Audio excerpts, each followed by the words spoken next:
Mesdames, Messieurs, bienvenue au 19h30 de Congo 26 Télévision. Voici les principaux titres de l'actualité de ce lundi 15 décembre 2025. Kinshasa s'est réveillé dans le calme ce lundi matin, contrairement à l'appel du parti de Jean-Marc Kabund. La circulation s'est révélée particulièrement fluide sur plusieurs grandes artères de la ville. Toujours dans la capitale congolaise, à l'approche des festivités de fin d'année, les autorités annoncent la suspension temporaire des contrôles de permis de conduire, une mesure d'allègement de 30 jours afin de permettre aux Kinois de préparer les festivités dans la sérénité. Et puis, football, en prélude de la Coupe d'Afrique des Nations Maroc 2025, les Léopards de la RDC peaufinent leur préparation en Espagne. Un stage stratégique débuté dimanche pour affûter leurs armes avant le grand rendez-vous continental. Voilà tout pour les grands titres, les détails dans un instant. Malgré l'appel lancé par l'opposant Jean-Marc Kabund à une prétendue journée ville morte, les activités se sont déroulées normalement ce lundi dans plusieurs municipalités de Kinshasa, à Bandalunga, Kasavubu, Kintambo, Ngalima ainsi que dans d'autres quartiers de la capitale. Les Kinois ont vaqué librement à leurs occupations quotidiennes. Cet appel a été largement ignoré par la population, davantage préoccupée par des préparatifs de fin d'année et la déstabilisation du pays par l'agresseur rwandais. Au Sénat, la séance plénière du dimanche 14 décembre a inscrit 3 points à l'ordre du jour, parmi lesquels la prorogation de l'état de siège au Nord Kivu et en Ituri pour permettre à l'armée de faire face à l'insécurité dans la partie est du pays. La Chambre haute du Parlement prévoit également l'envoi d'un convoi humanitaire dans les jours qui viennent. L'économie du texte a été présentée par le ministre Marc Ekila de la formation professionnelle. Trésor Kanetambi pour les commentaires. 3 points ont été inscrits à l'ordre du jour de cette séance plénière, notamment l'examen du projet de loi portant demande d'autorisation d'une nouvelle prorogation de l'état de siège dans la partie est de la RDC, l'examen d'une question orale avec débat et une interpellation. En ce qui concerne la proposition d'une nouvelle prorogation de l'état de siège, conformément à la constitution du pays, l'économie du projet de loi a été présentée par le ministre de la formation professionnelle, Marc Ekila. Sous les 109 sénateurs, 70 ont participé au vote, approuvant à l'unanimité la prorogation de l'état de siège dans les provinces du Nord Kivu et de l'Ituri. Cette mesure de prorogation prendra effet le 18 décembre prochain. L'interpellation du sénateur Janvier Mouissa Kassiwa visait le ministre des Ressources hydrauliques, Molendo Sakombi, axé sur la politique nationale de gestion de la desserte en électricité au regard des coupures intempestives du courant électrique et à la pénurie de cette denrée nécessaire à la vie de la population et au développement de la nation.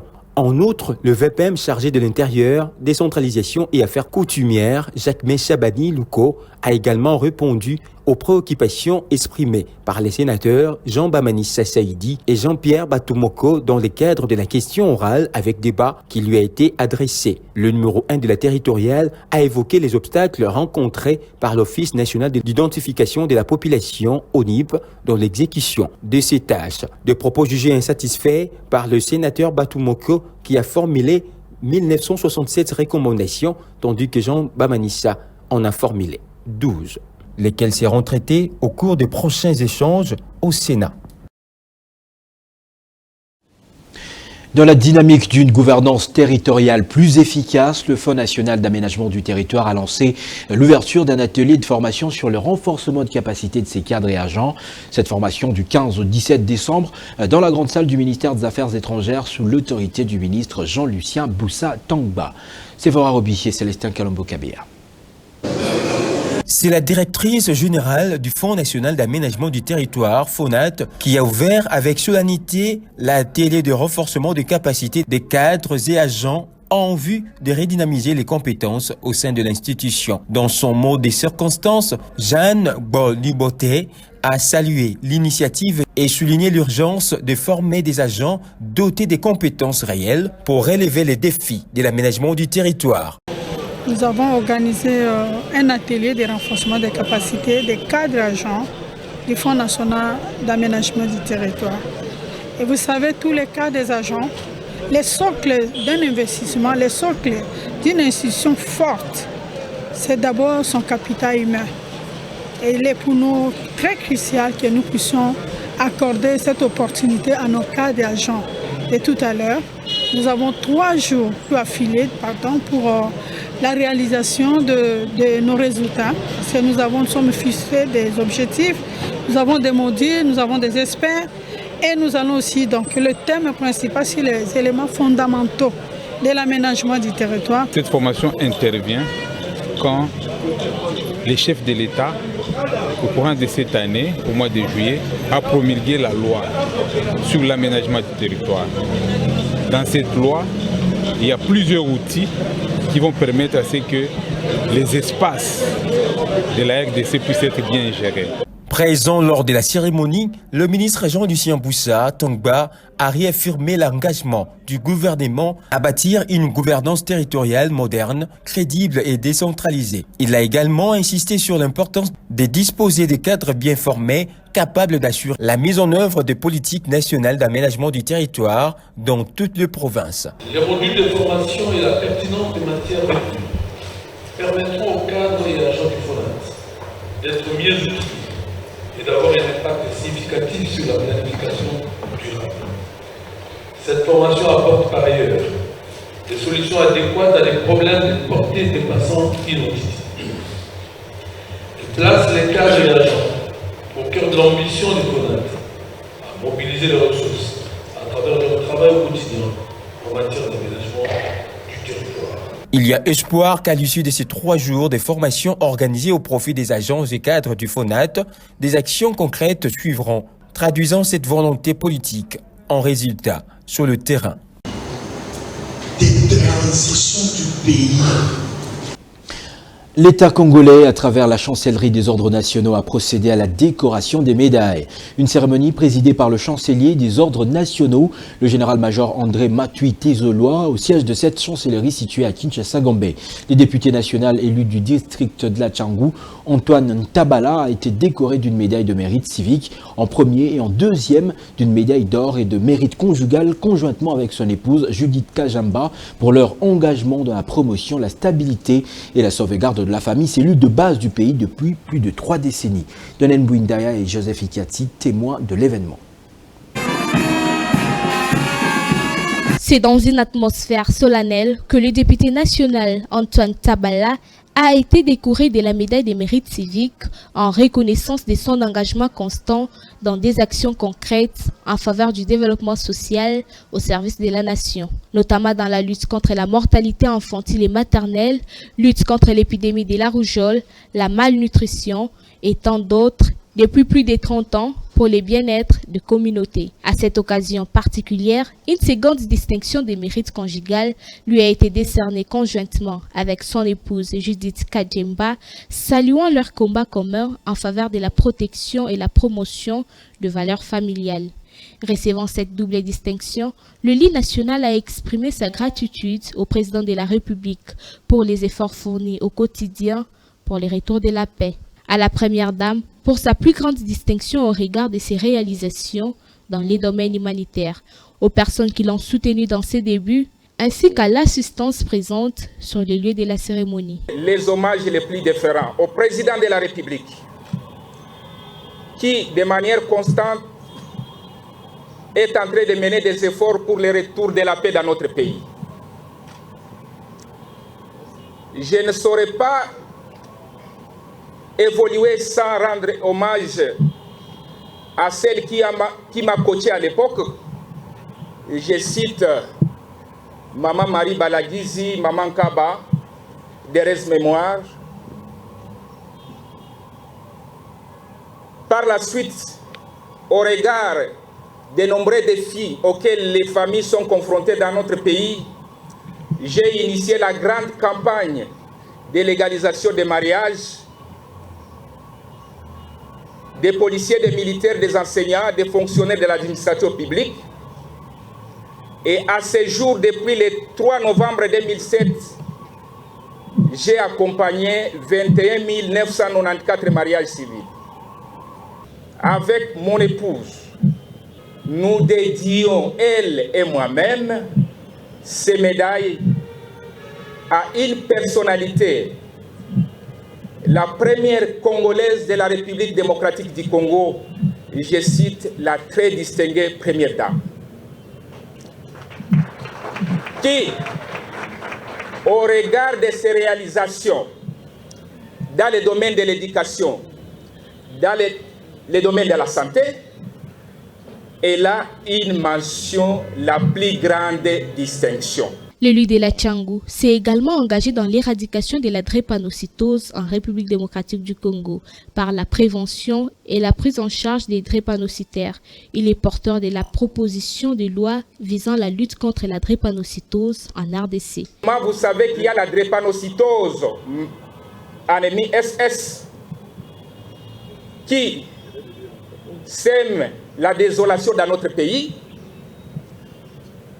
En ma qualité de député national, je suis l'auteur de la proposition de loi portant lutte contre la drépanocytose dans notre pays.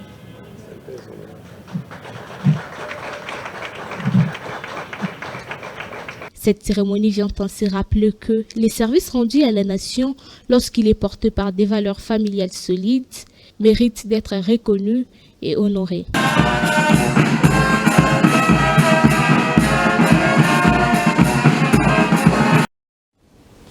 Dans un télégramme rendu public le 13 décembre, le commandant de la police de circulation routière a annoncé l'instauration d'une période de courtoisie routière allant du 15 décembre 2025 au 15 janvier 2026 afin de faciliter la mobilité et d'assurer la fluidité du trafic à Kinshasa pendant cette période de festivités. Cette mesure est caractérisée notamment par la suspension de contrôle de permis de conduire. Le commandant de cette unité de la police nationale a instruit à tous les agents de la police de circulation routière à déposer leurs appareils de vérification de permis afin d'éviter toute tracasserie à l'égard des usagers de la route. Longtemps laissé à l'abandon, le pont Kalamou connaît une nouvelle ère. Le gouverneur de la ville de Kinshasa, Daniel Bumba Lubaki, a lancé les travaux de réhabilitation sur l'avenue Victoire, un projet stratégique visant à renforcer la mobilité urbaine, lutter contre les inondations récurrentes et moderniser les infrastructures de la ville. Meshak Lofaka Issia.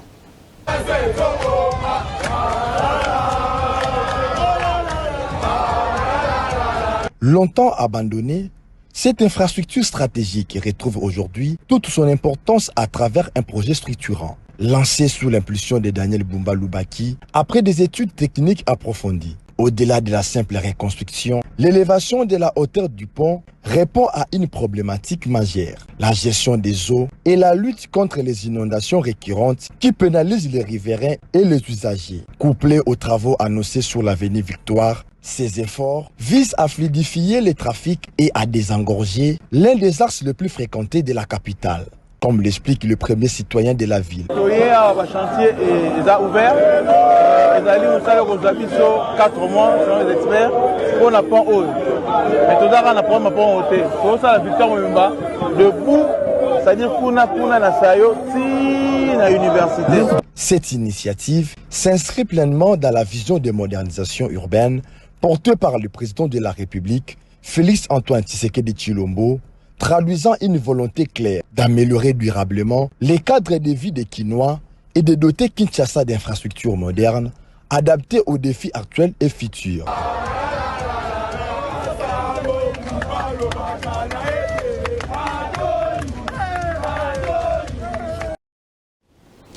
Un incendie d'origine jusque-là inconnue s'est déclaré dans la nuit du 13 au 14 décembre dernier au marché Itaga dans la municipalité Lingouala à quelques mètres de l'avenue de la Libération ex-24 novembre. Le sinistre a affecté plusieurs bâtiments dont celui du supermarché Kinmarché et plusieurs biens matériels des commerçants. L'Union pour la démocratie et le progrès social, UDPS Tshisekedi, a exprimé sa profonde compassion et sa solidarité fraternelle envers les populations de l'Est de la République démocratique du Congo, durement éprouvées par une guerre injuste et meurtrière. Dans un message de soutien, le parti affirme partager la douleur des familles victimes de cette violence persistante qui continue d'endeuiller la nation congolaise.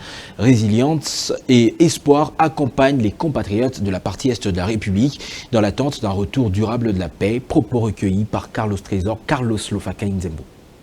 Union pour la démocratie et le progrès social. Commission préparatoire du Congrès et de rédaction des statuts révisés. Communiqué officiel numéro 001/2025. La commission technique et préparatoire du Congrès de l'UDPS par Tshisekedi et la commission de rédaction des statuts révisés informe l'ensemble des combattantes et combattants du report à une date ultérieure du congrès extraordinaire initialement prévu du 10 au 14 décembre 2025. Ce report intervient en raison de la poursuite des travaux en cours, de la mise en œuvre des conditions logistiques nécessaires devant garantir la participation effective de tous les délégués statutaires au dit congrès, tant de l'intérieur que de l'extérieur du pays, ainsi que la situation sécuritaire actuelle du pays dans sa partie orientale. Il est également motivé par l'obligation de soumettre en priorité les travaux réalisés à l'autorité politique de référence du parti, conformément aux usages et coutumes en la matière. À cet effet, les deux commissions appellent l'ensemble des combattantes et combattants à la retenue, au calme et à la discipline en attendant l'aboutissement des démarches visant à rencontrer l'autorité politique de référence pour recueillir ses avis et considérations sur le travail final qui lui sera présenté. C'est à l'issue de cette étape que seront fixées et communiquées les nouvelles dates de la tenue du congrès extraordinaire de notre cher parti par l'autorité compétente. Par ailleurs, les deux commissions tiennent à exprimer leur profonde compassion et leur solidarité fraternelle à nos frères et sœurs de l'Est de la République démocratique du Congo, durement éprouvés par une guerre injuste et meurtrière qui n'a que trop endeuillé notre nation. Elles partagent la douleur des familles victimes de cette barbarie et réaffirment leur attachement indéfectible à la paix, à l'unité nationale et à la défense de l'intégrité territoriale de notre pays. Que courage, résilience et espoir accompagnent nos compatriotes de l'Est dans l'attente d'un retour. Plus de 500 ressortissants burundais qui vivaient et exerçaient diverses activités à Uvira dans le Sud Kivu ont regagné leur pays d'origine ces derniers jours. Le retour massif effectué de manière volontaire intervient dans un contexte sécuritaire et socio-économique particulier. Jemima Bitota Kabwe pour les détails. Les départs de plus de 500 Burundais d'Uvira pour leur pays marquent un moment important dans la gestion de mouvements transfrontaliers dans la région de Grand Lac. Si ces retours s'est déroulé dans les calmes, ils soulèvent plusieurs questions sur les conditions de vie des ressortissants étrangers dans certaines zones de la RDC. Entre raisons économiques, pression sociale ou volonté de retrouver leur terre natale, ces départs traduisent aussi le besoin d'un millier encadrement de migrants. Uvira, ville frontalière, a toujours été espace d'accueil et de cohabitation, mais les départs en masse de ces travailleurs rappellent les limites de l'intégration régionale sur les terrains, surtout dans les zones où les ressources sont limitées et les tensions fréquentes. Ces retours, s'ils le volontaires, invitent les autorités locales et les organisations régionales à renforcer le mécanisme d'accompagnement de communautés étrangères afin de favoriser une cohabitation durable et pacifique. D'une rive du fleuve à l'autre, à moins de 3 mois de la tenue de l'élection présidentielle en République du Congo, les candidatures ne cessent de se multiplier. La dernière en date est celle de Dave Mafula, président du parti Les Souverainistes. La candidature qu'il a annoncée sous le signe d'un nouveau départ, peu après qu'il ait peint le tableau sombre de la gestion opaque du régime de Brazzaville. De Brazzaville, Guy Blaise Sédou, correspondant de Congo 26 Télévision. Une redistribution équitable de notre richesse nationale afin d'améliorer durablement les conditions de vie de chaque Congolais. C'est dans cet esprit, avec un sens profond des responsabilités, qu'ici, devant vous, devant le peuple congolais et devant l'histoire, que j'annonce solennellement ma candidature à l'élection présidentielle de mars 2026. Désormais candidat à l'élection présidentielle de mars 2026, Dave Mafoula, président du parti Les Souverainistes et ancien candidat à la présidentielle de 2021, annonce son détour sa volonté manifeste à conquérir à nouveau le fauteuil présidentiel. Ceci suite à un pacte social qu'il entend sceller avec le peuple congolais, intitulé Le Nouveau Départ avec Dave Mafoula. Un pacte qui, selon lui, pourrait faire renaître au milieu des Congolais qui y croient encore au changement pour un Congo nouveau. Je ne suis pas seulement le candidat de mon parti. Je suis le candidat de ces milliers de Congolais qui, chaque jour, gardent au cœur l'espoir de voir leur pays renaître, de voir enfin leur dignité restaurée, de voir notre jeunesse libérée des chaînes de la misère et de l'injustice. Peu avant d'annoncer publiquement sa candidature, le leader du parti Les Souverainistes, formation politique de l'opposition, a dressé le tableau sombre de la gestion opaque du régime de Brazzaville, qui selon lui ne fait que tirer le Congo vers le bas. Ce bilan n'est pas seulement négatif. Ce bilan est profondément honteux, car sous son mandat, le Congo avance dans un cortège de misère, de souffrance et d'abandon. Cette déclaration de candidature a eu lieu devant les représentants des partis frères et amis de l'opposition qui ont bien voulu honorer de leur présence l'éclat de cette cérémonie. Au chapitre des sports, les Léopards de la République démocratique du Congo ont officiellement lancé leur préparation en vue de la phase finale de la CAN Maroc 2025. C'est à Alicante en Espagne que la sélection nationale congolaise a effectué sa première séance d'entraînement, marquant les débuts d'un stage crucial pour la montée en puissance de l'équipe. Les Congolais croiseront à cet effet le Chipolopolo de la Zambie au stade Pinatar Arena et Merci en Espagne ce mardi 16 décembre 2025 à 16h. Ce stage à Alicante s'inscrit dans le cadre d'un programme de préparation destiné à permettre aux Léopards d'arriver au Maroc prêts à relever le défi et à défendre fièrement les couleurs nationales. Les supporters de Saint-Luc de Kananga ont quitté le stade avec une profonde amertume. La rencontre du 14 décembre remportée par le tout-puissant Mazembe sur le score de 2-1 s'est déroulée dans un climat fortement terni par les décisions arbitrales controversées, suscitant une vive indignation au sein du monde sportif congolais.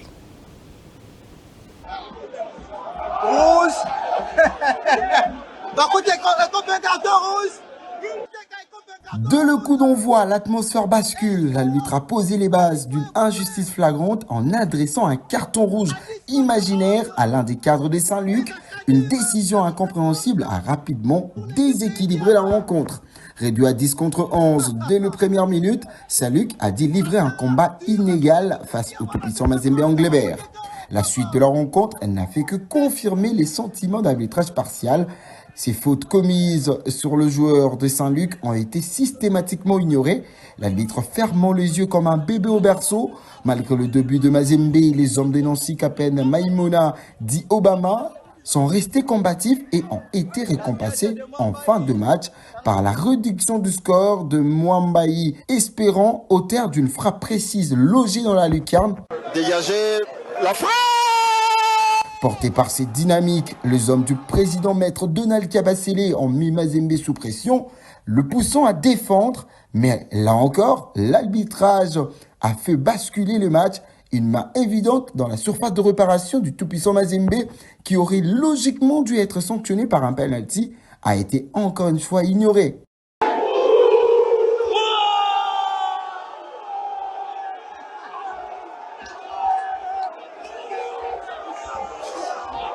Depuis sa montée en Ligue 1, Saint-Luc, dirigé par maître Donald Kabasele, affiche un bilan exceptionnel et solide dans le groupe A.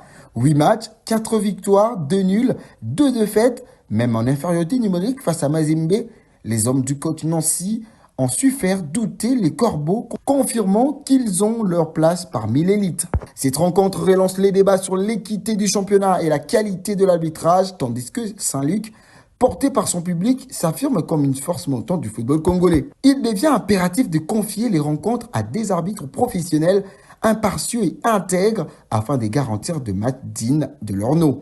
Le football congolais mérite mieux et nous espérons que de telles situations ne se reproduiront plus.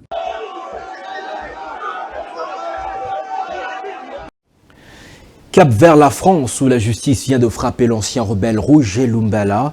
Jugé depuis le mois de novembre pour complicité de crimes de guerre, Roger Lumbala Chitenga a été condamné ce lundi 15 décembre à 30 ans de prison.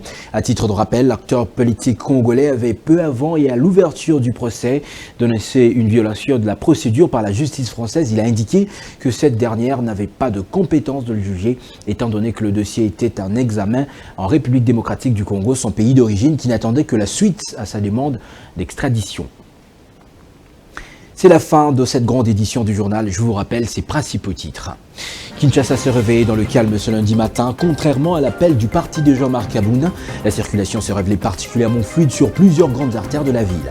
Toujours dans la capitale congolaise, à l'approche des festivités de fin d'année, les autorités annoncent la suspension temporaire de contrôle de permis de conduire, une mesure d'allègement de 30 jours afin de permettre aux Kinois de préparer les festivités dans la sérénité. Et puis en football, on vient de le dire, en prélude de la Coupe d'Afrique de Nations Maroc 2025, les Léopards de la République démocratique du Congo peaufinent leur préparation en Espagne. Un stage stratégique débuté dimanche pour affûter leurs armes avant le grand rendez-vous continental. Mesdames, Messieurs, merci d'avoir suivi ce journal sur les antennes de Congo 26 Télévision. Vous le savez, la chaîne de l'unité nationale. Bonsoir.